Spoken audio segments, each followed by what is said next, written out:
Ouvre mes yeux, Seigneur, aux merveilles de ton amour. Je suis l'aveugle sur le chemin. Guéris-moi, je veux te voir. Ouvre mes mains, Seigneur, qui se ferme pour tout garder. Le pauvre affin devant ma maison. Apprends-moi à partager. Mardi de la 4e semaine du temps de Carême, année A. De l'Évangile de Jésus-Christ selon Saint Jean, chapitre 5, les versets 1 à 16. À l'occasion d'une fête juive, Jésus monta à Jérusalem. Or, à Jérusalem, près de la porte des Brebis, il existe une piscine qu'on appelle en hébreu Bethsada. Elle a 5 colonnades, sous lesquelles était couchée une foule de malades, aveugles, boiteux et impotents. Il y avait là un homme qui était malade depuis 38 ans.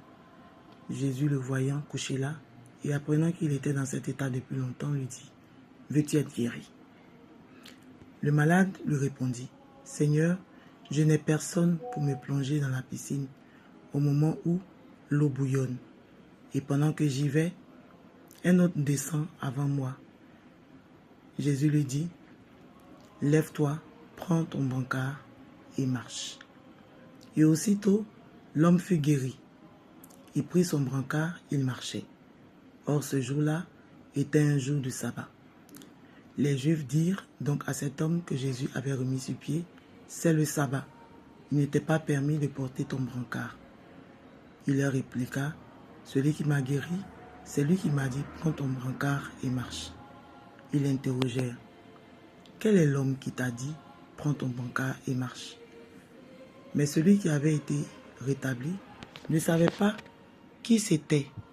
En effet, Jésus s'était éloigné car il y avait la foule à cet endroit.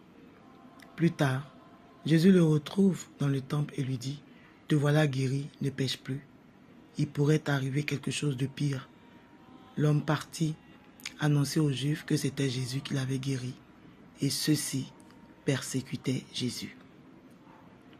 En guise de prière préparatoire, demande au Seigneur la grâce que toutes tes intentions, tes actions, tes opérations et tes pensées soient purement ordonnées à la louange et au service de sa divine majesté.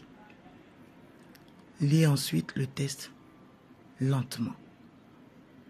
Pour la composition des lieux, imagine la scène à Jérusalem, près de la porte des Brebis, visualise la piscine de Bethsada avec ses 5 colonnades.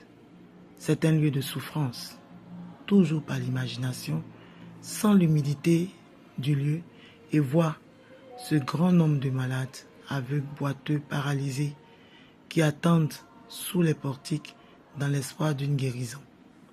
Répère l'homme malade, prostré depuis 38 ans, imagine l'usure de ses vêtements, la fatigue de son regard.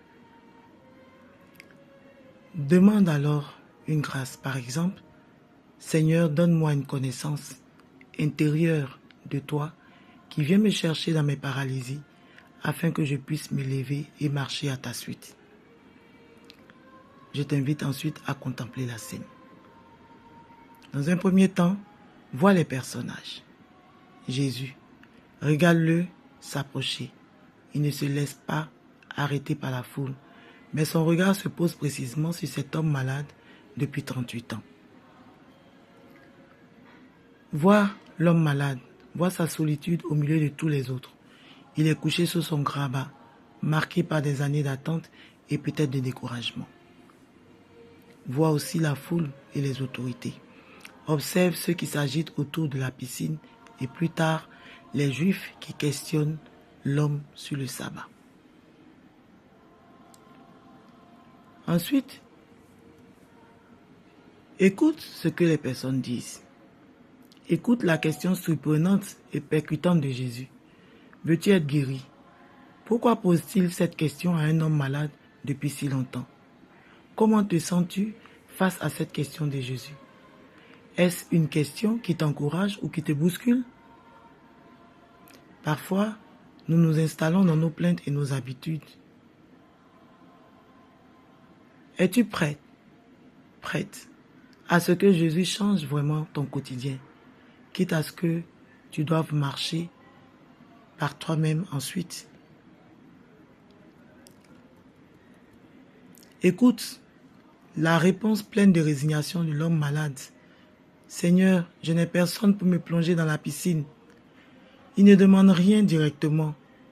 Il expose sa misère. Je n'ai personne.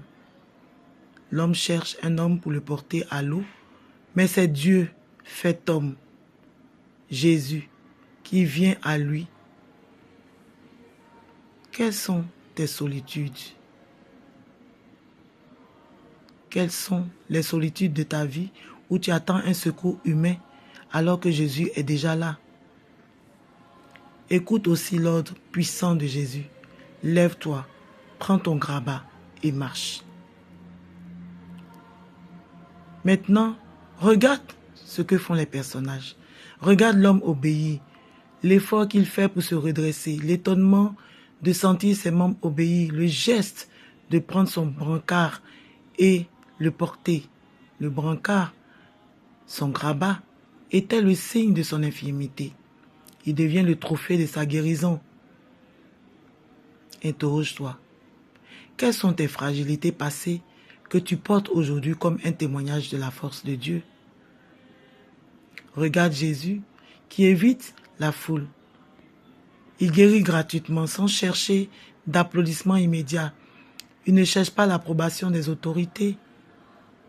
Observe aussi l'échange des autorités avec l'homme qui a été guéri. Ils veulent faire respecter les règles. Le sabbat et la vie sont en quelque sorte en contradiction, en confrontation. La règle dit ne porte pas, la vie dit marche. Y a-t-il des règles ou des peurs qui t'empêchent de te réjouir de la liberté que Dieu te donne? Observe la scène au temple.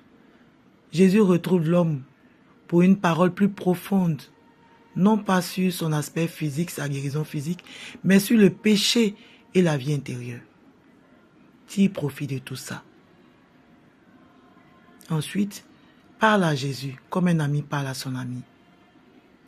Tu peux lui dire quelle est ta propre paralysie aujourd'hui. Tu peux le remercier pour les fois où il t'a dit lève-toi et marche. Tu peux lui demander la force de témoigner de lui, même face aux critiques ou aux doutes, comme l'homme face aux autorités. Une chose est sûre, parle-lui simplement, comme un ami parle à son ami. Et tu termines ton temps de prière par l'Anima Christi, âme du Christ. Tu pourras retrouver les paroles sur Google si tu ne les connais pas.